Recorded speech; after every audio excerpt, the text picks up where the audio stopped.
नियन्त्रणं नमो सिद्धाणं नमो वायुरीयाणं नमो वज्रायणं नमो लोहे सवसाहुणं गुणानां विस्तरं वक्षे स्वभावानां तथैव च पर्यायाणां विशेषेण नत्वा वीरं जिनेश्वरम् नमो हरिहन्ताणं नमो सिताणं नमो वायुरीयाणं नमो वत्सायणं नमो लोहे सर्वसाहुणम्। पंच परमेश्वरी भगवान की, आचार्य भगवान देवसेन स्वामी की, परम पूज्य आचार्य भगवान गुरुवर विशुद्ध सागर जी महाराज के सनातन जैन धर्म की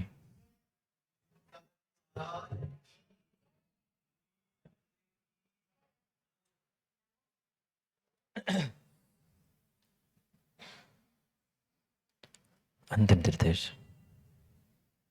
वर्धमान स्वामी के शासन में हम सभी विराजते और उनकी यह पावन पीयूष देशना हम सभी के लिए परम उपकारी। उपकारमय देशना को समझने के लिए जो 4 अनुयुगों की व्यवस्था थी, उन 4 अनुयुगों में महान अनुयोग द्रव्यानुयोग और द्रव्यानुयोग के कथन प्रणाली को समझने के लिए हम सभी यहाँ पर आलाप पद्धति ग्रंथ का अध्ययन कर रहे। भव्यात्माओं, आचार्य भगवंत देवसेन स्वामी न्याय ग्रंथ आलाप पद्धति में हम सभी के लिए द्रव्य का लक्षण भूत गुण पर्याय और स्वभाव का कथन करते हुए किस प्रकार से उनका कथन करना चाहिए, इन विषयों को हमें समझा रहे थे। क्योंकि सामान्य रूप से द्रव्य का लक्षण हमें कई सारे ग्रंथों में मिल सकता है, पर उनमें किस अपेक्षा से ये स्वभाव का, इन गुणों का कथन किया, यह समझने के लिए आलाप पद्धति इस ग्रंथ का हमें आश्रय लेना परम आवश्यक। क्योंकि जब तक नए विवक्षा, नए अपेक्षा समझ में नहीं आएगी, तब तक द्रव्यानुयोग का रहस्य सामने नहीं आ सकता। इसलिए 21 स्वभाव, सामान्य विशेष गुण, पर्याय आदि जो कुछ भी हमने पढ़ा, उनकी अपेक्षा भी नयों की अपेक्षा से, कौन से द्रव्यार्थी नय से कौन सा स्वभाव बनता है, कौन सा गुण बनता है, आदि सब कुछ हमने समझने का प्रयास किया। उन्हीं नयों की व्युत्पत्ति अर्थ, यानी वह नए शब्द भी कैसे बने, उन शब्दों की भी व्युत्पत्ति, उनकी अपेक्षा आदि सब कुछ समझने के उपरांत परसों हमने उन 2 नयों के बारे में समझना प्रारंभ किया था, जिन नयों को लेकर वर्तमान में काफी ओहापोह है, विकल्प है, निश्चय ने और व्यवहार ने। जो अभेद और अनुपचरित कथन करता है, जो अभेद और अनुपचरित कथन करता है, वह निश्चय ने है, और वही भेद और उपचरित कथन जो करता है, वह व्यवहार ने है। इस निश्चय व्यवहार में भी पुनः विभाजन करते हुए आचार्यों ने कहा, शुद्ध निश्चय, अशुद्ध निश्चय, और व्यवहार को 3 विभागों में कहा, सद्भुत व्यवहार, असद्भुत व्यवहार और उपचरित असद्भुत व्यवहार। जो गुण और गुणी में, पर्याय और पर्यायी में संज्ञा, संख्या, लक्षण, प्रयोजन की अपेक्षा से भेद करता है, वह सद्भूत व्यवहार है। अन्यत्र के धर्म को अन्यत्र में प्रसिद्ध करना, प्रस्थापित करना, आरोपित करना, ये असद्भूत व्यवहार है। उस असद्भूत व्यवहार के 9 विषय हमने समझे थे, जिसे सूत्र नंबर 210 में हमने उपचार की अपेक्षा से समझे थे। 9 प्रकार के उपचार 210 नंबर के सूत्र में हमने पढ़े थे। द्रव्य में द्रव्य का उपचार, पर्याय में पर्याय का उपचार, गुण में गुण का उपचार। इस प्रकार से 9 भेदों से उस असद्भुत व्यवहार का विषय भी हमने समझा था। जैसे एक दृष्टांत के रूप में अगर हम समझे, किसी की फोटो, किसी का चित्र बना है, वह पर्याय में पर्याय का उपचार है। मत समझना, पूरा तो समझ नहीं सकते, पर एक दृष्टांत हम समझे। फोटो, तस्वीर, चित्र या दर्पण में दिखने वाला प्रतिबिंब, ये पर्याय में पर्याय का उपचार है। ये पर्याय थी। कागज भी पर्याय है, चित्र भी पर्याय है, दर्पण में दिखने वाला प्रतिबिंब भी पर्याय है। पर फिर भी यही कहा जाता है, मेरी फोटो, मेरा प्रतिबिंब, इसका चित्र। इसलिए ये पर्याय का पर्याय में उपचरित आरोपित कथन करना, यह पर्याय का पर्याय में उपचार। ऐसे ही द्रव्य का द्रव्य में, गुण का गुण में, द्रव्य का गुण में, गुण का द्रव्य में आदि परस्पर में करते हुए 9 उपचारों को हमने समझा था। इस विषय को भी पूर्ण करने के साथ आचार्य भगवंत ने पुनः कहा था कि उपचार नाम का कोई अलग नय नहीं है, इसलिए उपचरित असद्भुत को मात्र उपचार में उपचार समझते हुए समझने की आवश्यकता है। हमने तीनों के दृष्टांत सामान्य रूप से समझे थे। सद्भुत व्यवहार ने आत्मा में मतिश्रुत ज्ञान की पर्याय है, ऐसा कहेगा, या मतिश्रुत ज्ञान है। यह सद्भुत नय का विषय हुआ, सद्भुत व्यवहार का। असद्भुत व्यवहार कहेगा कि ये सफेद शर्ट पहन के आए हैं। सफेद और शर्ट, गुण में द्रव्य का उपचार। मत समझना, गुण में द्रव्य का उपचार। सफेद तो गुण था, पर शर्ट को उपचरित करते हुए असद्भुत का विषय बनाया सफेद शर्ट। ये असद्भुत का विषय हुआ। और चेतन का शर्ट, चेतन जी का शर्ट, ये क्या हुआ? ये उपचरित असद्भुत व्यवहार हुआ, क्योंकि असद्भुत में भी पुनः उपचार करते हुए उपचरित असद्भुत व्यवहारने की अपेक्षा से 3 दृष्टांत से 3 नए हमने समझे। पुनः ये सब कुछ होने के बाद शिष्य ने पूछा कि उपचार क्या होता है? तो उपचार को भी 212 नंबर के सूत्र में आचार्य भगवंत ने कहा, मुख्य भावे सति प्रयोजने निमित्ते चोपचारः प्रवर्तते।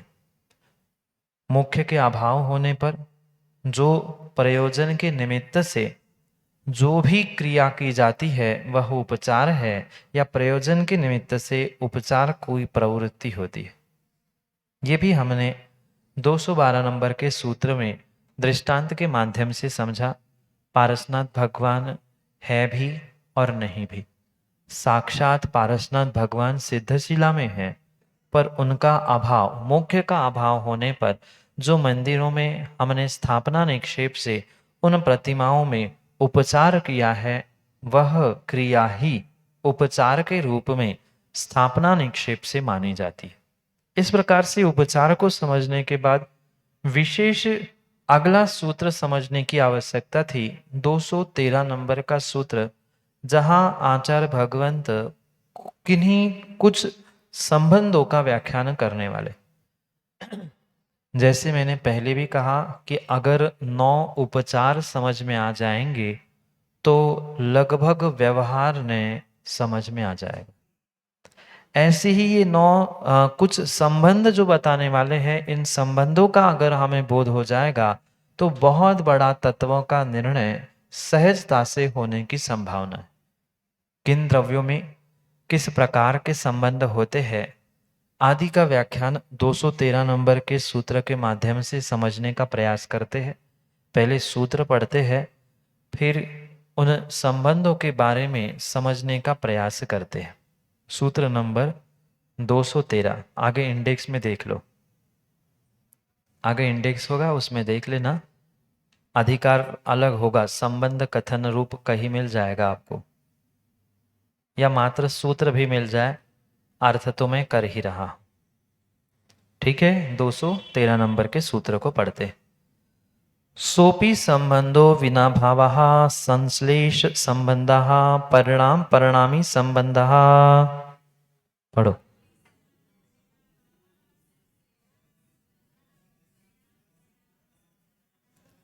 श्रद्धा श्रद्धे संबंधः ज्ञान ज्ञेय संबंधः चारित्रचर्या संबंधश्चेत्यादि।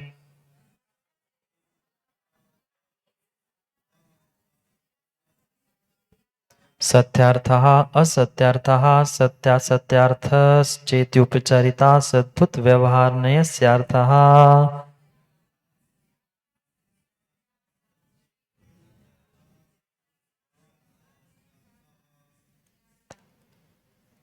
दो नए के विषय पढ़े थे, तीसरे नए का विषय यहाँ समझाया जा रहा है। पहले आप सब मिलके एक साथ सूत्र को पढ़ो, फिर उसका अर्थ करते हैं। पढ़ो।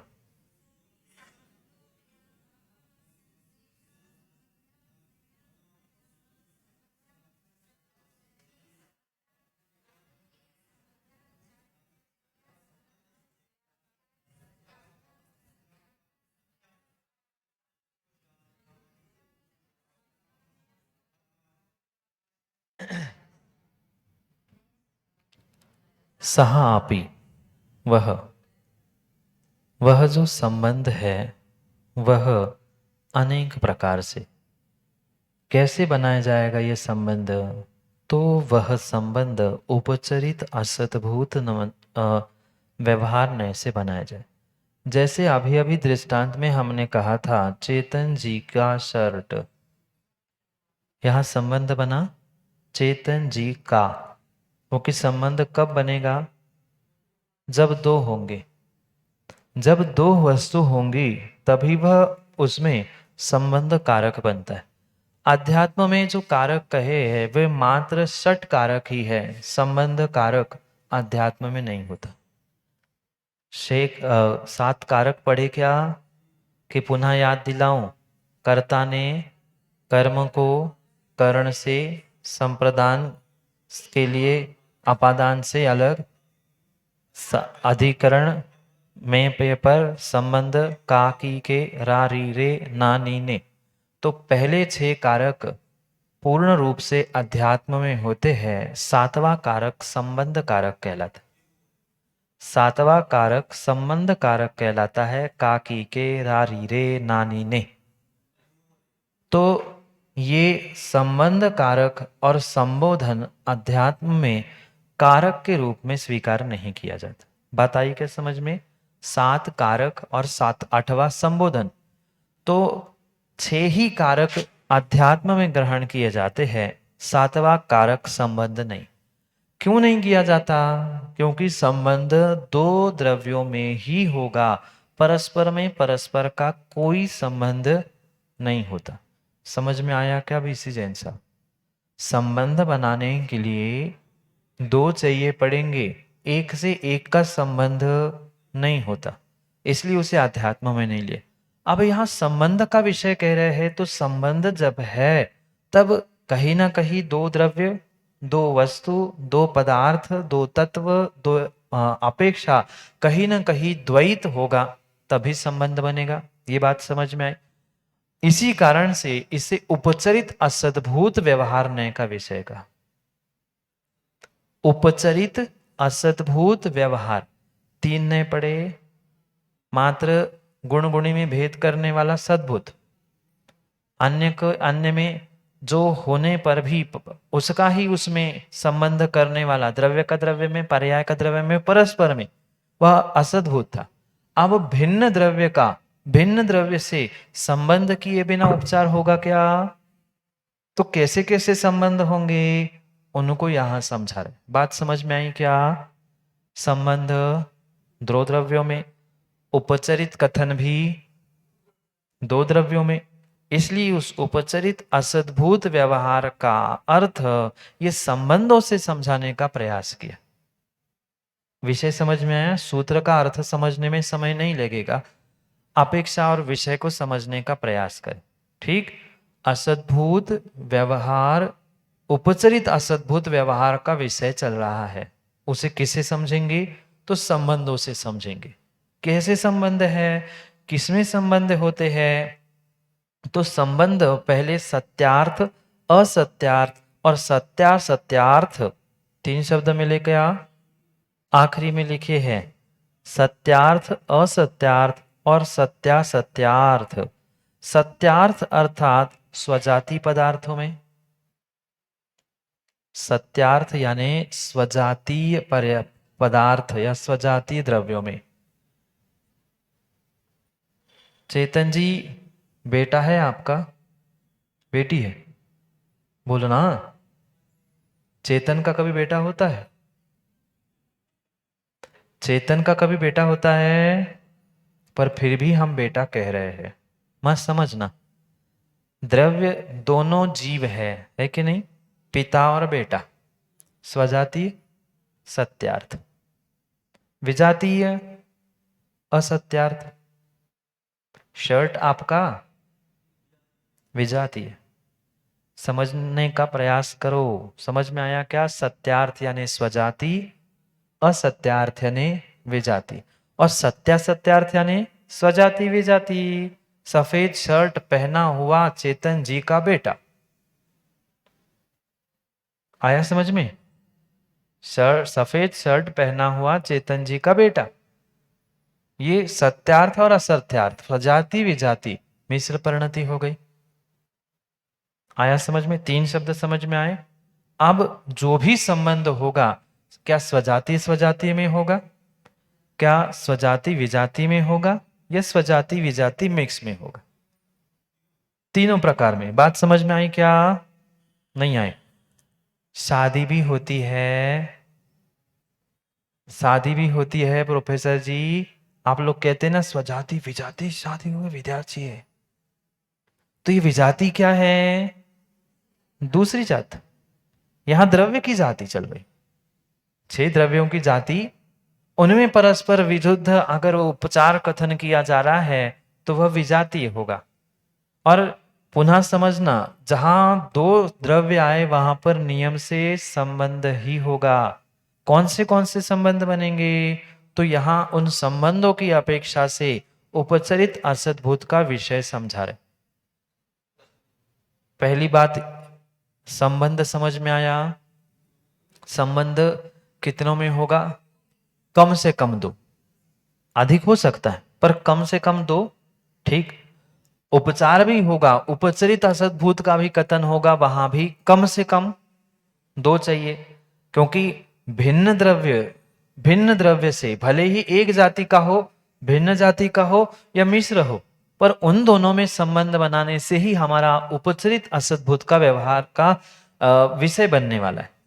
इसलिए इन संबंधों को हमें समझना है, जो कि छह प्रकार के संबंध का है। कितने? छह प्रकार के। पहले संबंध के जैसे अपन ने उपचार लिखे थे, क्रम से लिखो।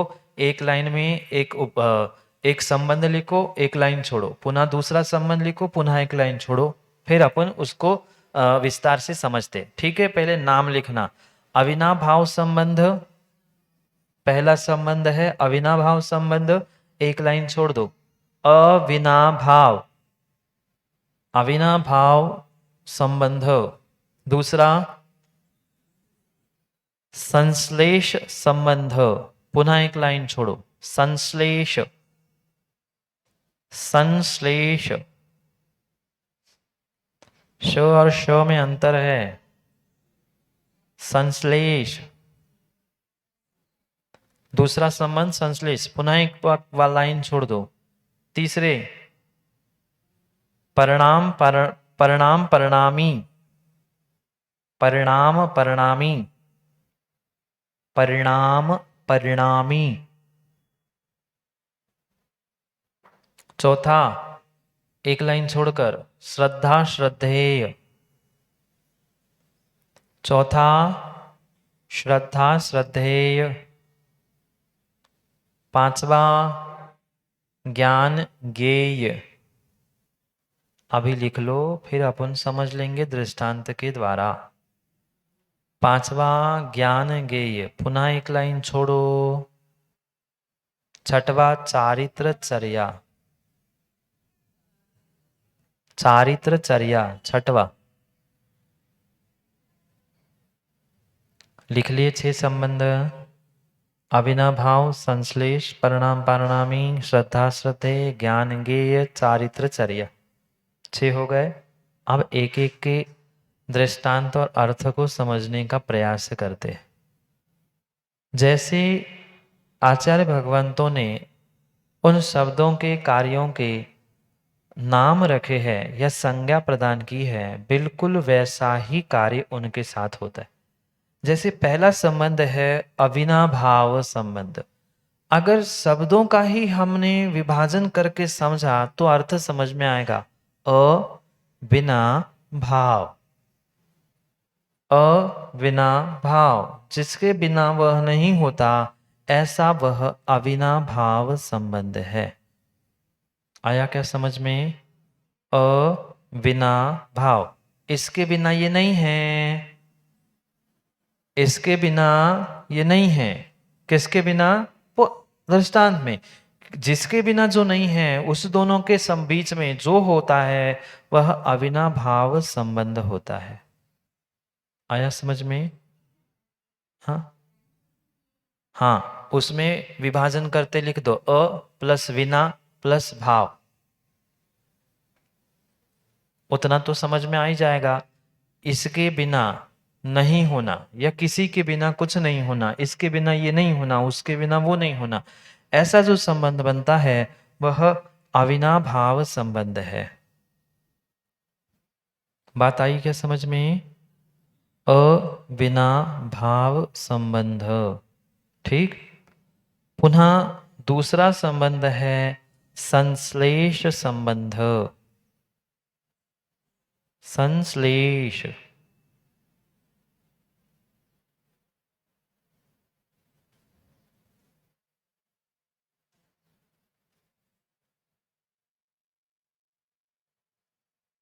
लिखा। संश्लेष का अर्थ होता है मिक्स, एक में होने वाला।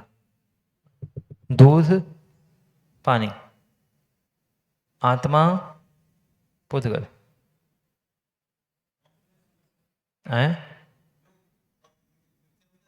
मिक्स कह दो, मिक्सर कह दो। हाँ, बिल्कुल मिला हुआ। हाँ, मिक्स किया हुआ अलग किया जा सकता है, पर कॉम्प्लेक्स रूप से, मतलब संश्लेष रूप से दूध पानी। ठीक है। पहले ऊपर में लिख लो, ऊपर के दृष्टांत में अविनाभाव संबंध में लिख लो जीव और ज्ञान। अभी प्रश्न नहीं, अभी लिख लो, फिर प्रश्न पूछना, सबका प्रश्न का उत्तर भी मिल जाएगा। पहले लिख लो जीव और ज्ञान, शक्कर और मिठास। फिर दूसरा संबंध संश्लेष संबंध, दूध पानी, आत्मा और कर्म। तीसरा संबंध है पुद्गल कर्म लिख दो, कर्म पुद्गल लिख दो, या मात्र पुद्गल लिख लो, मात्र कर्म लिख लो, बात एक ही सी है। कर्म तो पुद्गल ही है ना, है? दूध पानी और जीव और कर्म, आत्मा और पुद्गल। आगे बढ़े। तीसरा संबंध है परिणाम परिणामी। ये तो प्रत्येक द्रव्य के निमित्त से ही हम समझ लेंगे। परिणाम और परिणामी पुनः पुनः समझना, मात्र कथन के लिए ये भेद करते हुए, उपचार करते हुए अपेक्षाएं कही जा रही है। यहाँ सामान्य रूप से ये असद्भूत का उपचरित असद्भूत का विषय समझाया जाए। परिणाम और परिणामी दोनों अलग अलग है। परिणाम करने वाला परिणामी हो गया और जो हो रहा है वह परिणाम हो गया। तो मात्र हम जीव की भी अपेक्षा से समझे तो वो भी हो सकता है, या अन्य द्रव्यों में भी परिणाम परिणामी संबंध लगेगा? नहीं लगेगा। प्रत्येक द्रव्य परिणामी है और प्रत्येक द्रव्य में परिणाम है। तो हम भावों की अपेक्षा से परिणाम ग्रहण करेंगे तो जीव में आएंगे, और उसके अलावा जो परिणमन रूप उत्पाद व रूप परिणमन मानेंगे तो वह प्रत्येक द्रव्य में आएंगे। तो ये परिणाम परिणामी संबंध हुआ। अगला श्रद्धा श्रद्धेय संबंध है। दृष्टांत लिखना है तो द्रव्य और उसका परिणामी गुण। द्रव्य परिणामी और परिणमन परिणाम उसका गुण। हाँ क्या? गुण गुणी लिख दो। ये आगे एक शब्द अभी हमने पढ़ा नहीं है, चेत इत्यादि। श्लोक सूत्र देख लो। संबंध च इत्यादि।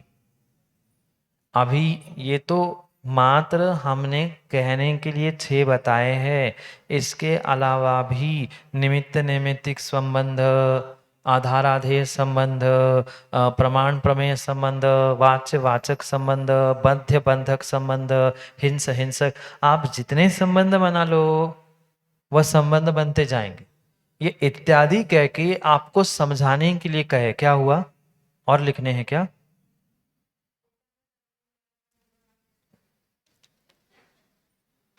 संश्लेष पहले 2 संबंध समझ में आए क्या? अविनाभावी और संश्लेष संबंध। तीसरा संबंध परिणाम परिणामी संबंध था। ठीक है। परिणाम और परिणामी में अंतर है थोड़ा सा, बहुत बड़ा नहीं। परिणमन करने वाला द्रव्य कहलाएगा और जो परिणाम हो रहा है वह कथनचित उसका गुण कहलाएगा। इसलिए हम उसे ब्रैकेट में गुण गुणी संबंध भी लिख ले तो भी कोई दोष नहीं है। लिख लो ब्रैकेट में गुण गुणी संबंध। गुणगुणी तो समझते ना, नहीं तो गुड़गुड़ी गुड़गुड़ी गुड़गुड़ी हो जाएगी। गुड़गुड़ी नहीं, गुण और गुणी, गुण गुणी संबंध। फिर श्रद्धा श्रद्धेय संबंध। आपकी अभिषेक भाई देव शास्त्र गुरु के प्रति श्रद्धा है, ठीक है, तो वह आपका श्रद्धा गुण हुआ और आपके लिए देव शास्त्र गुरु श्रद्धेय हो गए। दो द्रव्य बने, दोनों का संबंध हुआ। जैसे कोई कहता है ये मेरे इष्ट भगवान हैं, ये मेरा इष्ट शास्त्र है, ये क्या हो गया? ये उसके लिए श्रद्धेय बन गया और मेरा श्रद्धा गुण मेरा था, तो 2 द्रव्यों में संबंध बन गया। तो ये उपचरित असद्भूत व्यवहार से विषय बन गया। नहीं आया समझ में? ये तो आया ना, चौथा भेद समझ में आया। जो साक्षात है वो तो समझ में आने में कोई कठिनाई नहीं है। श्रद्धा और श्रद्धेय, मेरी श्रद्धा गुण मैं किसके प्रति समर्पित कर रहा हूं, ये वह द्वैत रूप से श्रद्धा श्रद्धेय संबंध जब बनेगा तो देव शास्त्र गुरु पंच परमेष्ठी आदि आदि ये सब कुछ मेरे लिए श्रद्धेय भूत है और मेरी श्रद्धा गुण का परिणमन उनके लिए श्रद्धेय बना रहा है और मैं श्रद्धारूप। आया समझ में? उपचरित असद्भूत व्यवहार। दोनों द्रव्य भिन्न थे कि नहीं मां? गुरु और शिष्य दोनों अलग अलग थे। कोई संश्लेष संबंध नहीं था, कोई अविनाभावी संबंध नहीं था, कोई गुणगुणी संबंध नहीं था, पर फिर भी संबंध था। तो कौन सा संबंध था? वह सत्यार्थ। सत्यार्थ मतलब स्वजातीय। दोनों स्वजातीय ना, जीव जीव, इसलिए वह स्वजातीय श्रद्धा श्रद्धेय संबंध बन गया। जो पत्थर के भगवान हैं उसको हम अपना मान रहे हैं, वह असत्यार्थ श्रद्धा श्रद्धेय संबंध है। मां इधर समझो पहले, गुरु के प्रति हमारी श्रद्धा ये सत्यार्थ स्वजाति श्रद्धा श्रद्धेय संबंध है। ये कागज की जिनवाणी, पाषाण के भगवान, वह पुद्गल अचेतन थे, उनके प्रति मेरी श्रद्धा, वे मेरे श्रद्धे, ये विजातीय हो गया। आया समझ में? असत्यार्थ हुआ। ऐसे ही पिच्छी कमंडल धारी मुनिराज मेरे गुरु है। सभी पिच्छी कमंडल धारी मुनिराज, निर्ग्रंथ मुनिराज मेरे गुरु है। वह पिच्छी कमंडल विजातीय था, ये सजातीय थे। तो तीसरा भेद सत्यासत्यार्थ स्वजाति विजातीय रूप, वह श्रद्धा श्रद्धेय संबंध हुआ। अब कुछ पल्ले पड़ा, अब थोड़ा सा पल्ले पड़ा, थोड़ा सा समझ में आया। धीरे धीरे ही उभय, हाँ उभय रूप हो जाएगा ना। कभी भी मुनिराज मात पिच्छी कमंडल से रहित रहेंगे क्या? कमंडल तो फिर भी छूट जाए, पर पिच्छी के साथ ही वह मुनिराज रहेंगे। तो उनके साथ रूप श्रद्धा कर रहे हैं, तो वह हमारे लिए स्वजाति विजाति या सत्यार्थ सत्यार्थ रूप श्रद्धा श्रद्धेय संबंध हुआ। आया समझ में? दूध और पानी का संबंध कौन सा संबंध था? वह किस प्रकार का संश्लेष था? आप बताओ। दूध पानी का संश्लेष कौन से प्रकार का संश्लेष संबंध था? 3 प्रकार के संबंध हमने पढ़े, स्वजातीय विजातीय और स्वजातीय विजातीय। दूध पानी का संबंध स्वजातीय। जीव और पुद्गल का कितने ज्ञानी है? आया ना समझ में? दूध पानी दोनों पुद्गल थे, स्वजातीय हो गए। मेरी आत्मा चेतन थी, पुद्गल अचेतन था, उन दोनों का संबंध संश्लेष होने पर भी वह विजातीय हो गया। आया समझ में? अविनाभाव संबंध को भी ऐसे स्वजाति रूप विजाति रूप घटित करना, ये घटित करने के लिए दिमाग और समय दोनों चाहिए पड़ते हैं। हम तो निमित्त नैमित्तिक संबंध से है, हम क्या करते? मैं तो जो लिखा है वो सब पढ़ के बता रहा हूं। आओ आगे बढ़ते। समझ में आया? ज्ञान ज्ञेय संबंध, इसमें समझने की आवश्यकता नहीं। ज्ञेय यानी जानने योग्य वस्तु, और ज्ञान। जब मैं इसको ज्ञेय बनाऊंगा, इसको ज्ञेय बनाऊंगा, ये पुद्गल है, ज्ञान चेतन है, कैसा संबंध बना? विजातीय ज्ञान ज्ञेय संबंध बना। जब मैं आत्मा को विषय बनाऊंगा तो वह स्वजातीय ज्ञान ज्ञेय संबंध होगा। और ऐसे गुरु को जो पिच्छी कमंडल धारी, या ऐसे बेटे को आप विषय बना रहे हो जो कपड़े वस्त्र आभूषण आदि से युक्त है, वह स्वजाति विजाति मिश्र हो गया। ज्ञान ज्ञेय। आया समझ में? आगे पढ़ते हैं। चारित्र चर्या संबंध, चर्या करने वाले जो चारित्रधारी है उनका संबंध। चारित्रधारी ही चर्या करेंगे, तो चारित्र और चर्या ये संबंध। निमित्त नैमित्तिक संबंध वो और 7वां लिख लो, ये बहुत जरूरी है। अगला सूत्र में नहीं लिखा, पर 7वें नंबर पे लिख लो। निमित्त नैमित्तिक संबंध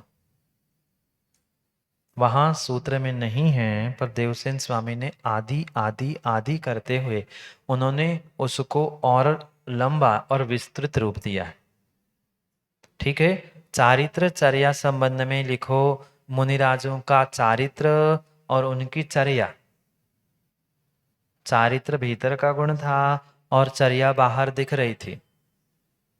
मुनिराजों का ही नहीं, श्रावकों का भी चारित्र, एक देश चारित्र और उनकी चर्या। हाँ क्या? हाँ, मिथ्या दृष्टि का भी चारित्र चर्या होगी।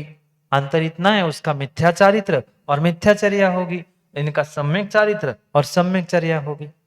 और अब विशेष बात समझने योग्य थी कि निमित्त नैमित्तिक संबंध, निमित्त नैमित्तिक संबंध, हर कोई इस बात पर अटक जाता है कि निमित्त क्या है। उन दोनों परिभाषाओं को लिख लो, निमित्त क्या है और नैमित्तिक क्या है, तो संबंध समझ में आ जाएगा। जो नैमित्तिक को ब्रैकेट में उपादान को, जो नैमित्तिक को ब्रैकेट में उपादान को प्रभावित करे, जो नैमित्तिक को ब्रैकेट में उपादान को प्रभावित करे, वही निमित्त है। आप लिखो फिर अपन समझते।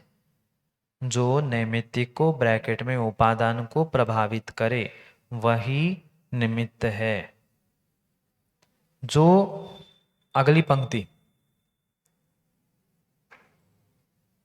जो निमित्त से प्रभावित हो, जो निमित्त से प्रभावित हो, जो निमित्त से प्रभावित हो वही नैमित्तिक है।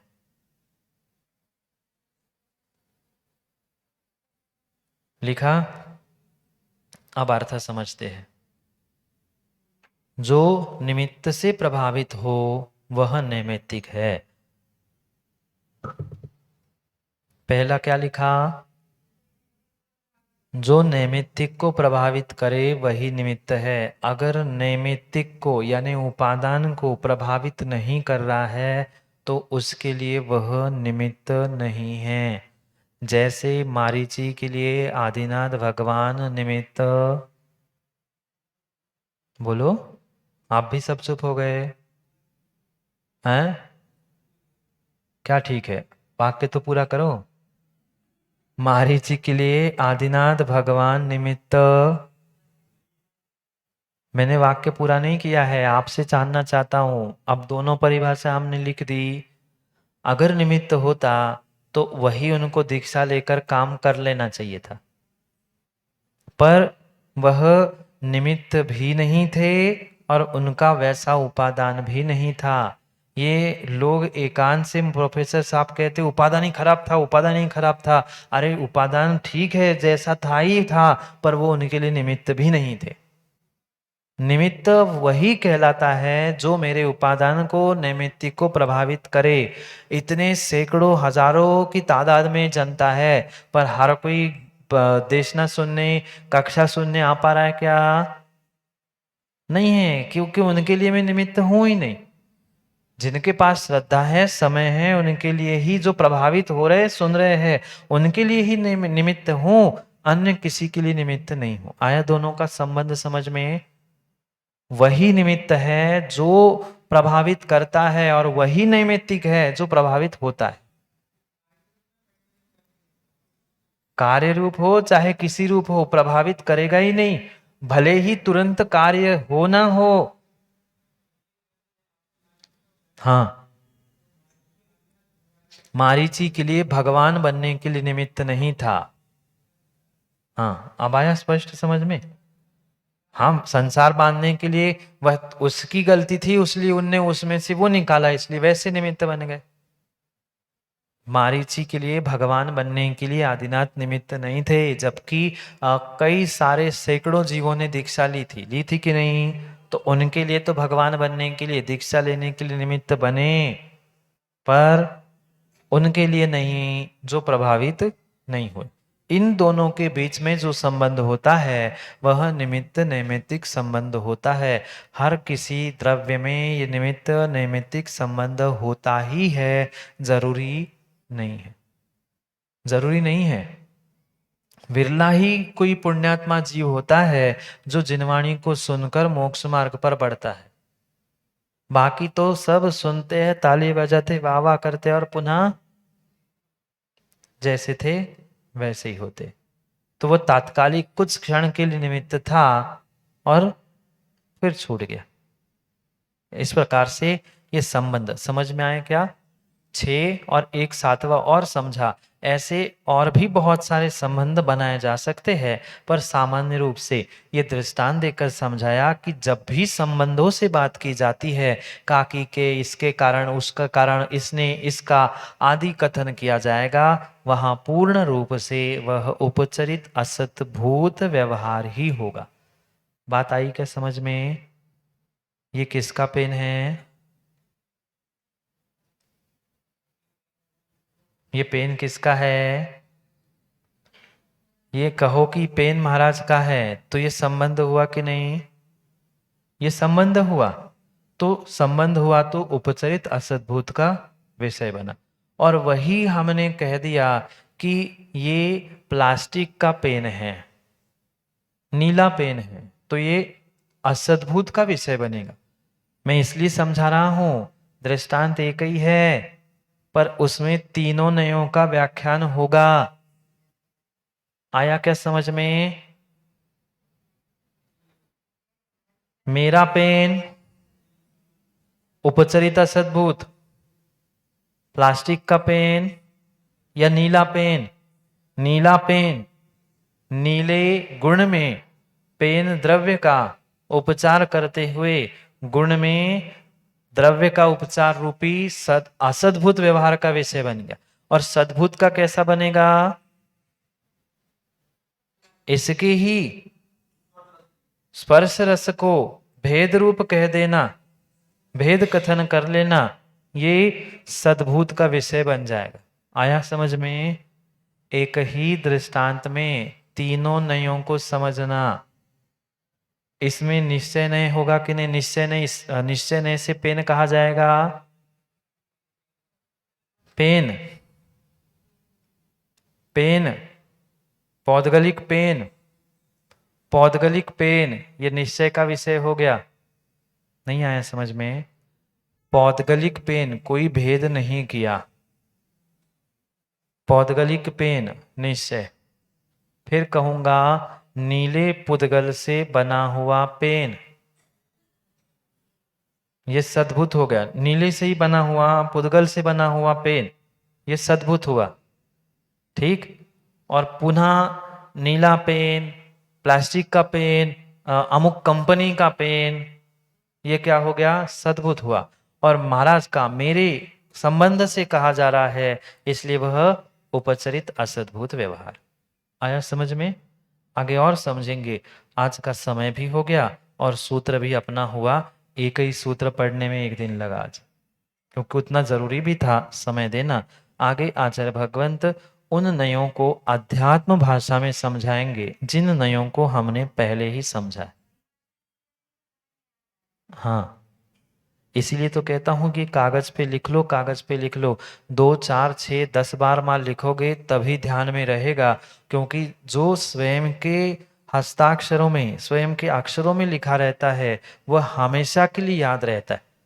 दूसरों को लिखा हुआ आप कितना भी यहाँ लिखा हुआ रट लेना, उतना ध्यान नहीं रहता। जितना स्वयं से टूटी फूटी भाषा में भी आप लिखो ना, वो हमेशा के लिए, इसलिए तो नोट्स बनाए जाते हैं। क्यों प्रोफेसर? वह हमेशा के लिए याद रहता है। और जो नोट्स बना के तैयारी करता है वह हमेशा ही पास होता है। और जो मात्र पढ़े पढ़ाई, भले ही वो एग्जाम में पुण्य के उदय से पास हो जाए, पर जीवन में पास नहीं हो पाता। इसलिए इस नयों को, इन नयों को, जो नए हमने पहले पढ़े हैं, उनको अध्यात्म की अपेक्षा से जो उपचरित अनुपचरित आदि भेद हमने पढ़े थे, उनको हमें कल से पुनः समझना है। ये 3 व्यवहार नय के विषय हमने क्रम से समझे। अब उन्हीं नयों को निश्चय, व्यवहार आदि की जो व्याख्या हमने सिद्धांत पक्ष से की थी, अब उसी को अध्यात्म पक्ष से कहते हैं। पर कल, आज का समय पूर्ण हुआ है क्या?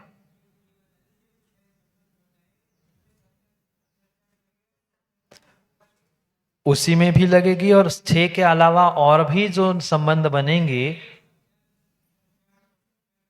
हाँ, नहीं, ये संबंध नहीं है, ये द्रव्यों में संबंध बताए जा रहे हैं। तो द्रव्य किस प्रकार के होंगे? द्रव्य स्वजाति होंगे, द्रव्य विजाति होंगे, या स्वजाति विजाति रूप द्रव्य होंगे। इन द्रव्यों में संबंध परस्पर करते हुए कहा गया है। 6 ही नहीं और भी हो सकते हैं। इस प्रकार से आज का समय पूर्ण हुआ। कल पुनः समय पर, समय की बात के लिए समय पे मिलते हैं, क्योंकि समय पे किया गया काम समय को दिलाता है। बोली भगवान महावीर स्वामी की।